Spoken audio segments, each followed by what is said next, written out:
Good evening, Red Star Rebels. It's June 13th, 2023. This is podcast season 3, episode number 11. We are Red Star Report. I'm Hal Lohr, and this is Voices for the California Nation.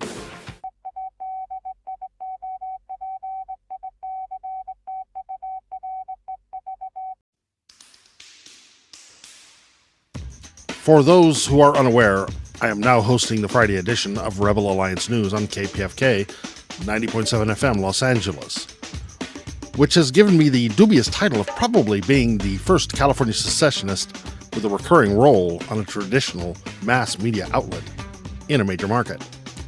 And so far, Shankar Singham and Angus Brownlee have both had segments broadcast on the air, with more to come from both of them, and with hopefully other Red Star contributors with news stories to share in the future. And with more segments in the coming weeks from Darren Brown, Matt Owen, and interview specials with Sue Hirsch.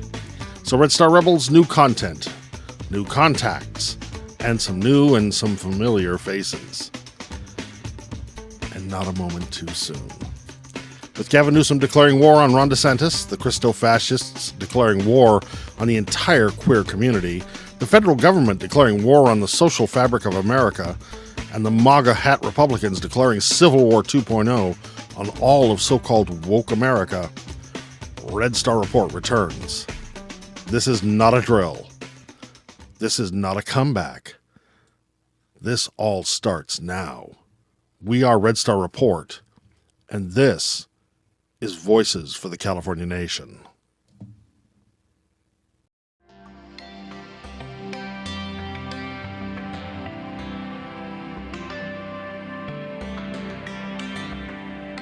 Just real quick, what was your name, sir? My name is Adam Conover. I'm a writer and I'm a showrunner and a TV host, and I'm also a member of the Writers Guild of America West Board of Directors and the our 2023 negotiating committee. Just for curiosity, have you written anything I might have heard of? Anything? Yeah, I created the show Adam Ruins Everything, and also a show for Netflix called The G Word. Oh, nice. Yeah. So, why the strike? We're on strike to prevent the studios and the streamers from eliminating our profession and turning our career into gig jobs.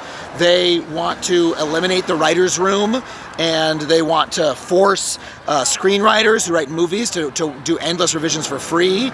They want to force late night writers, people who do the kind of work I do, to, instead of having 13-week contracts, they want to give us a day rate where they can hire us one day and fire us the next day. If we allow those things to happen, writing, television and film writing will cease to be a career, a middle-class career in Los Angeles. Instead, it'll be a gig job where, maybe you can make a couple extra $100 as a side hustle. And we don't want to see that happen. So we're on strike to fight for the protections that we need in our contract. So it sounds like you guys have good energy out here. Yeah. How long do you think you guys can sustain this? We'll be out here as long as they need us to be before they get it, The CEOs are the ones who are going to decide how long we're out here. And who exactly is that? Who are the CEOs that... Ted Sarandos, David Zaslav, Bob Iger, there's a whole bunch of them. These are the people who hide behind this organization called the AMPTP, which is the first organization we negotiate with. But really, it's up to the CEOs. And once they remember and they realize that they have no product without us, we're the ones who make every single show that they release. Once they realize that they need us and they don't have any product without us, they're going to come down out of those towers and negotiate with us. So this is a question that's a little bit off the track here a little bit. So you have the CEOs there, and say you're picketing out here for, I don't know, it's been 6 months and you guys are still picketing, you guys contact. Are you willing to escalate the situation to perhaps maybe go to their houses, go and protest in front of their homes, like it has happened with the, like the justices of the Supreme Court, to Kevin De Leon over here local when he wouldn't quit LA City Council? Look, Look, we're not at war against individuals here. We're at war against capitalism. We're at war against Wall Street, forcing these companies to chase short-term profits. And how do they do that? By squeezing labor. Sure. So we're here to starve the beast of the product, and in so doing, force it to come back to the table with us. It's not really about those individual people, because they are just, the vehicles of capitalism. Sure. They're just doing what the shareholders want. Exactly. And we some of them might be more amenable than others to seeing reason and coming to the table. But it's not. If you replace Ted Sarandos, another guy like him, just walks right in and takes the job. So you're really, so you're really starving the beast. Your position is of that importance that you can. And they will have to come down. Oh, that's I mean, this is an old-fashioned union fight. It's a war of attrition. We're starving them out. So just like auto workers have gone on strike over the last century, and that's the reason we think of working in an American auto factory as being a good-paying job. The writers historically have done the same thing for the last 100 years. We've gone on strike when we need to. That's the only reason I have a health plan, a pension plan. It's the only reason why I get residuals, why I have minimum compensation, why writing is a middle-class job in Los Angeles and New York at all. And now it's our turn to wage that same battle, and remind them that just like with the auto workers are picketing outside the factory, no cars are coming out, right? Well, if the writers are picketing outside your facility, you don't have any TV shows, and that's all they make, right? They think they're wizards up there. They think, oh, we're the money wizards. We're in control of everything. No, they're not. We're the ones who make the stuff, right? So if you don't have us, you don't have anything, Ted. You don't have anything, Bob. So you better come down here and deal with us. So you brought up the other unions. Now, the railroad union just got sidetracked by the railroad lobby, who just paid Congress off to screw them out of a decent paying, a living wage, basically. I don't know if you heard about that. Yes, of course. So are you afraid about the motion picture lobby doing that with Congress or anything? You think it's going to get that far? That was a special case with the railroad industry because it was an exception to labor law that Congress and Joe Biden were able to overrule them. We have no relationship with the federal government. And by the way, we have immense amount of support from elected officials all across California and the country. And sure, Netflix donates a lot of money too, but the folks in power know that labor is where their bread is buttered. Is there anyone that you would like to see come down and support you, or are you someone that's surprised that's not supporting you? I'd love to see Ted Sarandos come down and support us, because he talks about, we're a talent-friendly business. We love our creators. We want everyone to get paid fairly. Okay, great, Ted. Well, come on down and hang out with us, I went and pitched a TV show in that very building, and yet now here I am marching in front of it because of my compensation for that show, and because of the demands that they're making to change my contract and make my work more precarious. And so if you value that relationship, then you'd come down here and support us, just like so many unions, so many other business people, so many the entire town is supporting us. Why aren't you, Ted? Come on down. Adam, you're welcome. Adam, thank you so much for your time. I know you're a busy guy, man. I'll let you get back to it. Hey, thank you so much, dude. For the interview. Appreciate it. Thank you. Sorry I'm so hoarse. Oh, no, you sound great, bud.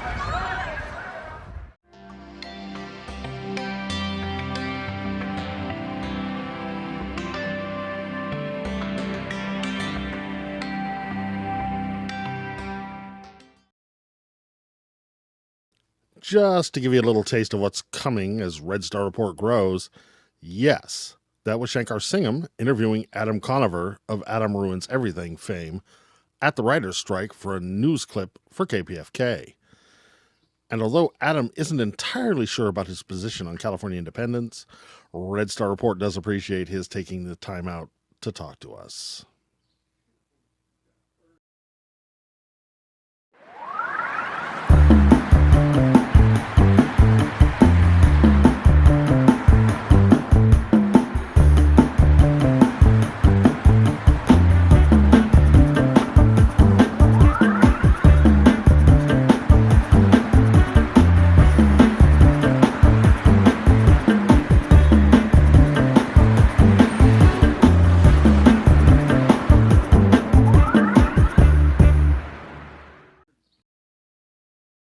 We now go to Red Star Rising with Matt Owen as he reflects on directions for the California independence movement, its basic nature as anti-fascist, and how California can separate itself from a deeply troubled American political system and constitution.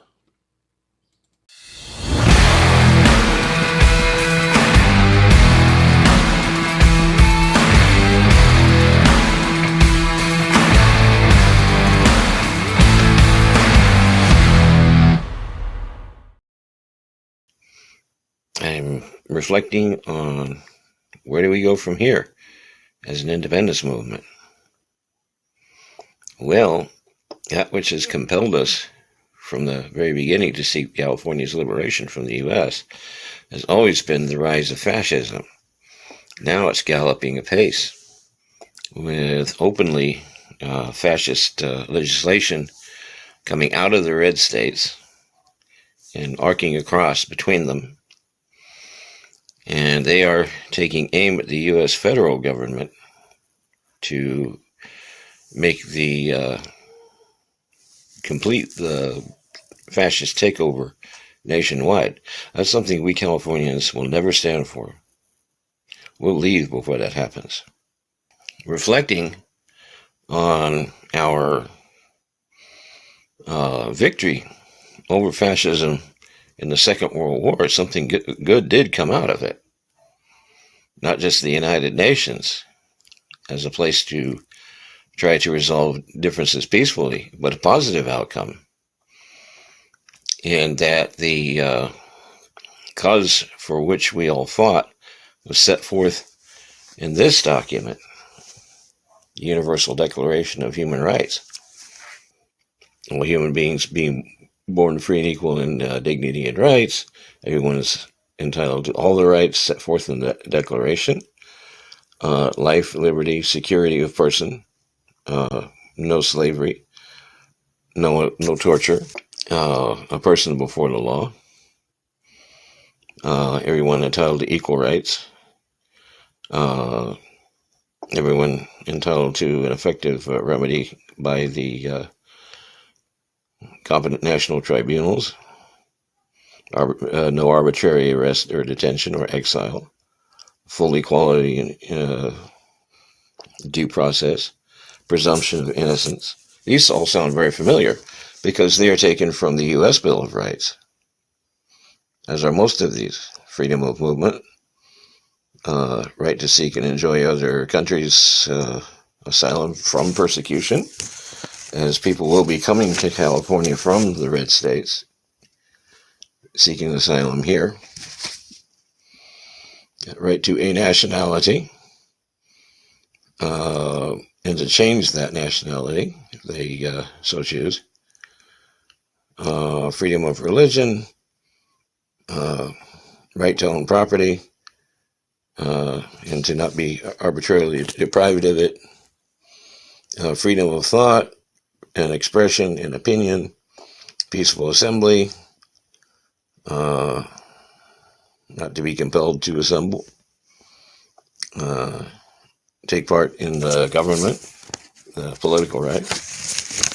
Then beginning in Article 22, we have the enumeration of a second set of rights, what became economic, social, and cultural rights, having enumerated that these exist, and they are listed: right to work, free choice of employment, just and favorable conditions, equal pay for equal work, right to form and join trade unions, right to rest and leisure, standard of living, adequate to maintain themselves and their families, motherhood and childhood, enjoying special care and assistance, right to an education, the rights and freedoms which shall not be taken as implying that anyone has the right to endanger these rights. Okay, this is the famous Article 30 anti-fascist kicker. Okay, right at the end of these, no fascism. So it is anti-fascist. So, how do we as Californians access these rights? Well, California has rights enumerated in its constitution, which are in advance of these. The federal courts are what the fascists are now targeting. If they succeed, then in order to vouchsafe these rights, we have to secede from the United States. So how do we do that? Well, we've had various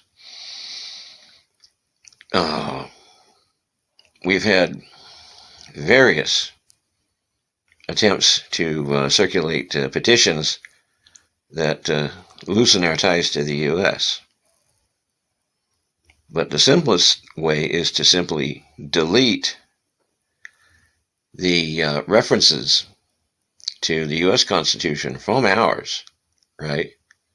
And instead of just leaving nothing, put in their place, replace them with references to this Universal Declaration,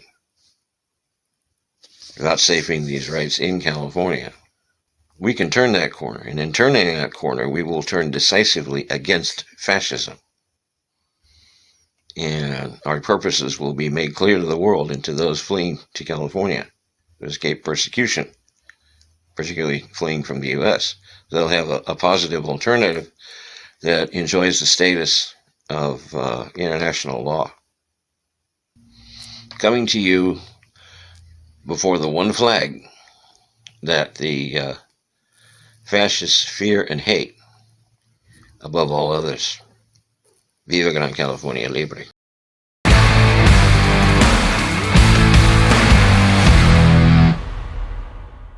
Thank you, Matt. Rejection of the U.S. Constitution and recognition of the United Nations Declaration of Human Rights as the ultimate law of the land in California would create the kind of constitutional and legal crisis the U.S. court system would be forced to act on. Without doubt, the current right-wing stuffed U.S. Supreme Court would move to uphold its standing as the supreme legal entity in California, with the resulting argument over California's right to self-determination reverting to that ever-popular Red State Report quote, "If it's American fascism or California independence, submission is not an option. CalExit is the resistance."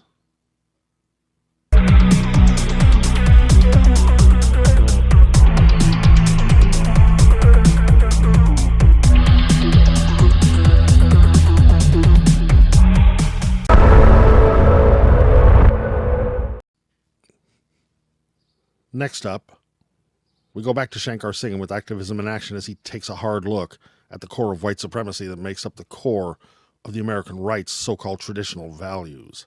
Shankar, I yield the floor.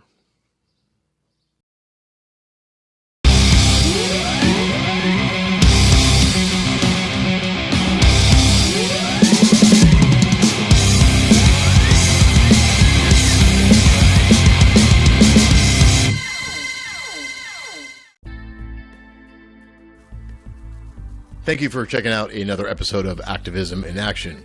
If you tuned into last week's show before the break, then you'd be familiar with tonight's topic as well.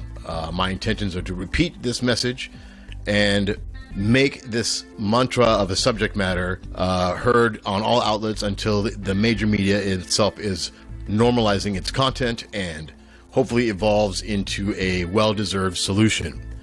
So, let's begin with some of recent headlines, which would allow me to show you the fact of how white supremacist propaganda is on the rise, and their utilization of abortion rights, LGBTQ rights, and gun legislation are all very much key components to a successful GOP white supremacist agenda.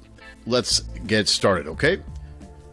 In Texas, Republican lawmakers in Texas, as well as other formerly Confederate states, are seeking a ban to the Plan B or morning after pill in their struggle against abortion rights. Currently, under abortion laws in those states, medical providers are punishable under the law.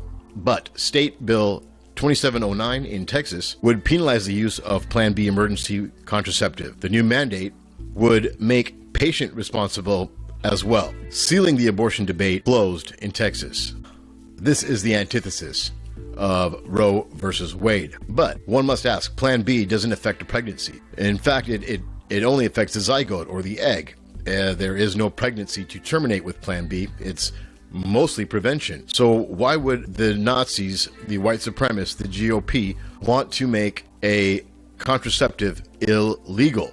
Well, perhaps these racist advocates don't really care about religious tenets or dead babies or morals. Perhaps the debate for them is to force white women to come to terms with their pregnancy and not abort, meaning they're trying to increase the population of white newborns by forcing the pregnancy upon Southern white women. Current trends show that whites will be the minority on or before the year 2050. And this must be absolutely frightening to the Confederate, who could not imagine being a minority in a country. Such a frightening outcome that they are probably willing to ban abortion state by state. That is a fact. Why else ban contraceptives?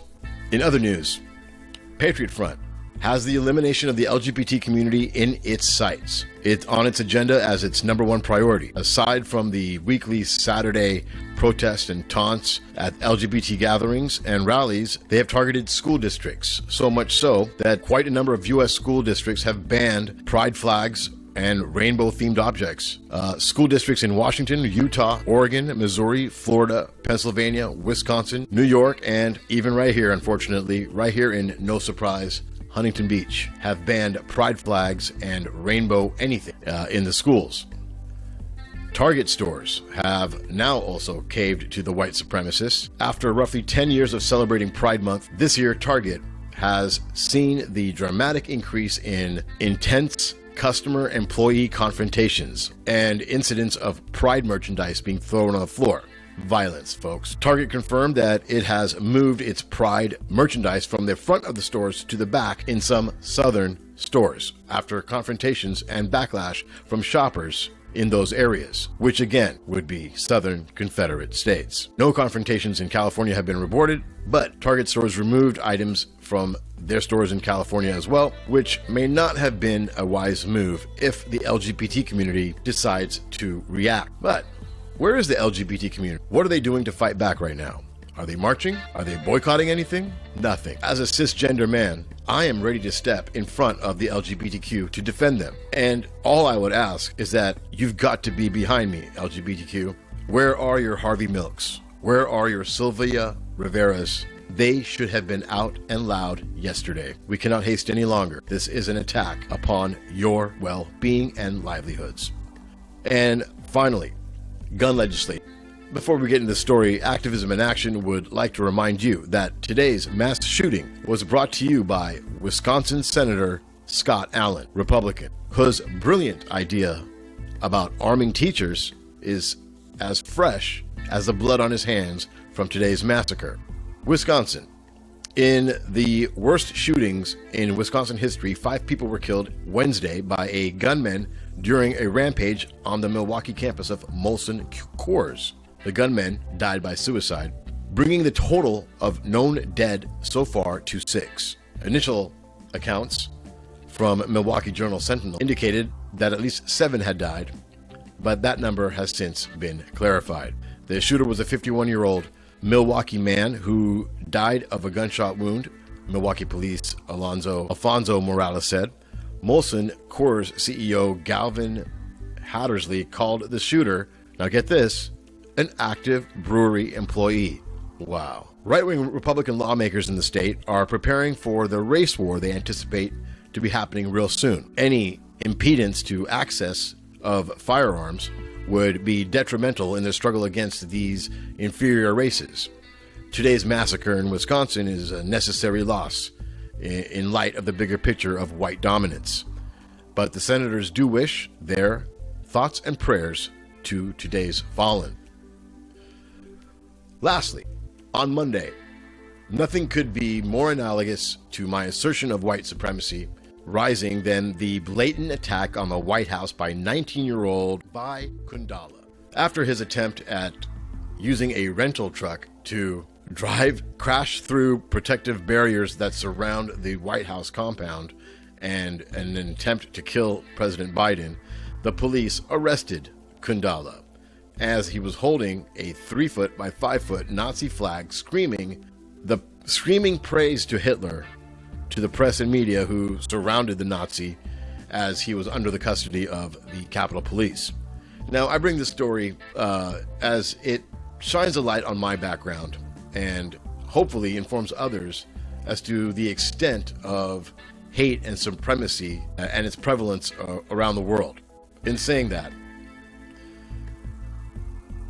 I have never been so embarrassed or ashamed or disgraced or angry about considering myself a Hindu or raised as it, or anything to be put in the same flock as this 19-year-old Nazi terrorist, and for that matter, in the same flock as the Prime Minister of India, Narendra Modi, and his current reign over India under the Hindu Nationalist Party, or BJP. Kundala has obviously been identifying with the right-wing Hindu National Party as they assert dominance all over India through violence, just like at Target stores, and threatening intimidation and unbridled pillage against Christian, Muslim, and Sikh Indians.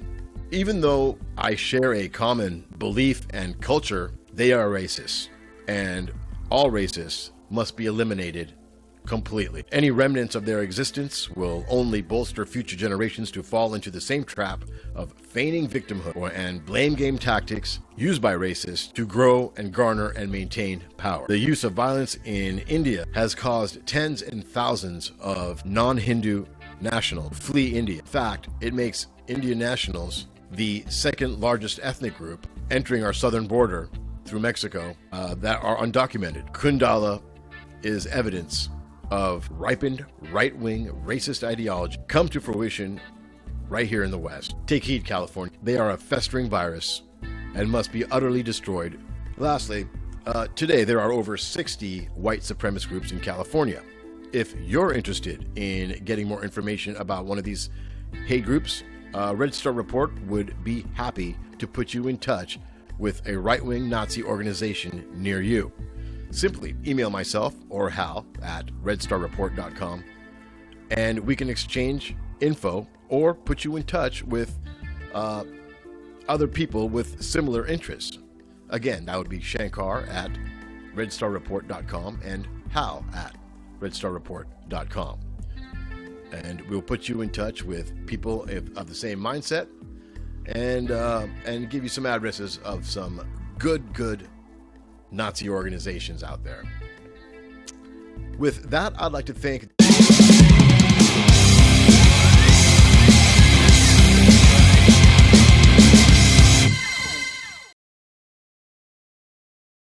Thank you, Shankar. Beyond doubt, from race to faith to sexual identity, the central element of fascist American greatness relies on people of color staying on the wrong side of the tracks.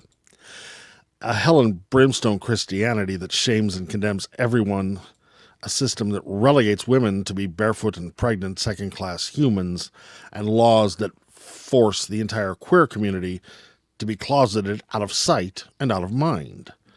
Those are facts. Shankar is absolutely right, and Red Star Report will keep shouting this as long as it takes for you to understand this. You're welcome.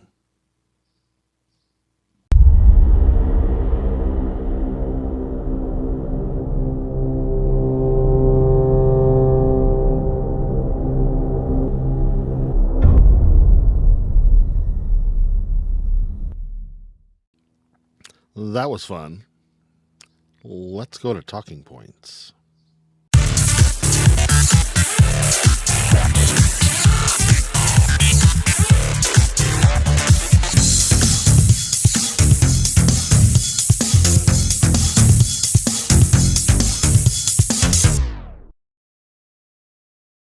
This is Talking Points.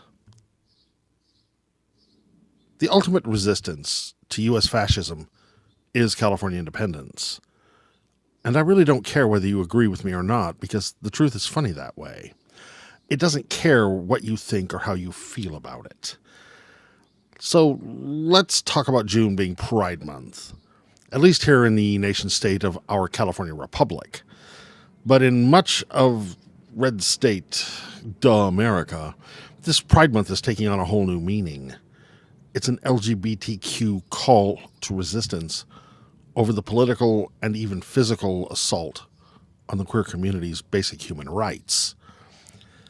So far in 2023, more than 525 anti-LGBTQ bills were introduced in 41 states. Over 76 bills have been signed into law in various red states. More than double 2022, according to the Human Rights Campaign. 21 states now have bans in place prohibiting transgender girls from playing on girls' sports teams. 20 states have banned gender-affirming care and medical treatment, even for antidepressants used to treat simple gender dysphoria. And those bans don't just apply to young people under the age of 18 who may even have parental consent. Many of the new anti-trans bills include prohibitions on gender-affirming care for adults, too. Anti-drag queen bills are working their way through red state legislatures in at least 11 states across America so far. 9 states have passed laws that force transgender women to use the men's restroom and transgender men to use the women's. And Texas, in a fresh, hold my totally not rainbow can of Bud Light beer moment, just signed a law that not only forces doctors to deny patients any form of transgender-affirming medical care, but forces doctors to reverse hormonal therapies and detransition minors. Which brings me to various tweets making the rounds in the California independence movement that all basically go something like this. I'm a 17-year-old transgender girl in Florida. Should I be concerned? Honestly, no. You should not be concerned. You should be fucking terrified. Terrified and packed to leave Florida for a sanctuary state like California while it's still possible. Seriously, get out of these red states before they start making queer community people register as sexual deviants and sew little pink triangles onto their clothes. I mean, I wish I knew the right words to put this in a way that leaves nothing to the imagination, but run. Only sanctuary states like California and maybe New York have big enough GDPs and large enough populations to stand on their own and fully counter the worst of America's fascist agenda. But know this, as these oppressive Christo-conservative laws become normalized in red state after red state across the U.S., eventually they will be introduced at the federal level. At that point, a state of California can't stop America's march to the extreme right or cancel oppressive U.S. laws through nullification forever.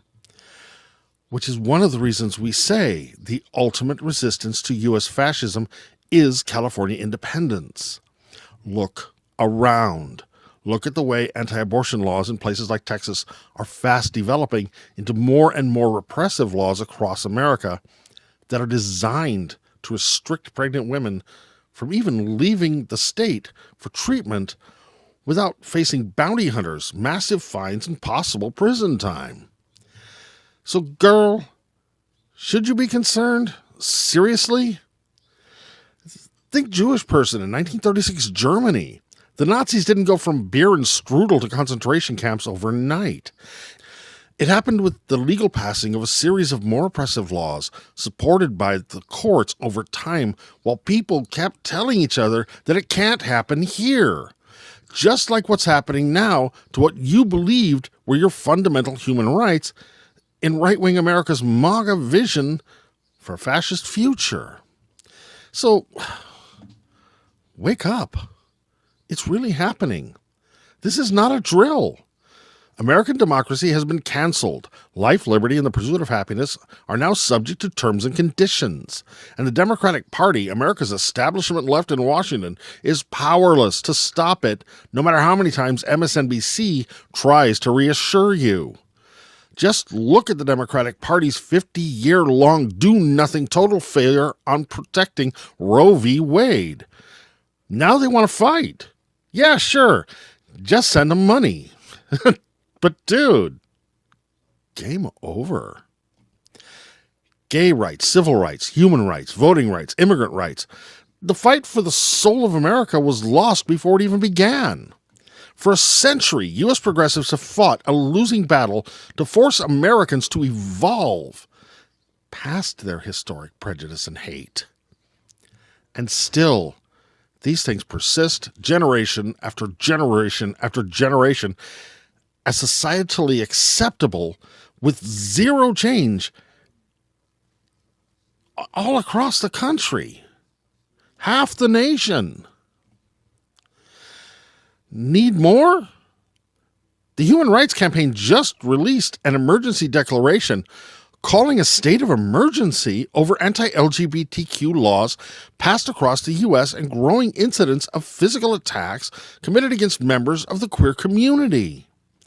People traveling to or through states that have passed severe anti-LGBT laws should be prepared for homophobia, transphobia, and even violence, and should consider protection in places where it is increasingly dangerous to be queer. Consider protections. Let that sink in. Consider protection. The Human Rights Campaign just suggested that the gay community prepare to defend themselves against Christo-fascist violence. In over half America, the land of the free?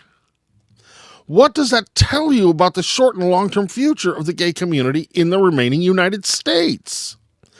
Because if you take the people of California out of the equation for a moment, almost 6 out of 10 Americans support or at least do not oppose Republican anti-human rights legislation. That right there is a big reason why Red Star Rebels know that the ultimate resistance to U.S. fascism is California independence. The nation-state of California is an LGBTQ sanctuary state for now, as long as we Californians are willing to stand up and fight and keep to our California values. The question you have to ask yourself is, if being an American means hatred and bigotry have always and will always define being an American, why do you still want to be called an American? And when it comes to protecting your loved ones and your friends and your family in the queer community, how far are you willing to go in the face of an America devolving into fascism? Where will you make your stand? This is Talking Points.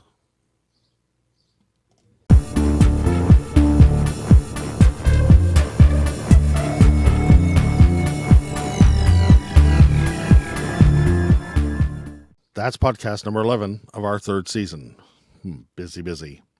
For more Red Star Report information, check out our website at redstarreport.com. Please subscribe to our Red Star Report YouTube channel. Go to our Red Star Report Facebook page, Twitter page, Instagram page, and give us a like, give us a follow. Because if you want to support the real California independence movement's new KalExit media group, it's all about the algorithms. And seriously, click that link below and pledge support to our friends at listener-supported radio KPFK 90.7 FM Los Angeles. KPFK deserves your support. Our thanks to you and all our Red Star Rebels for watching. We are Red Star Report.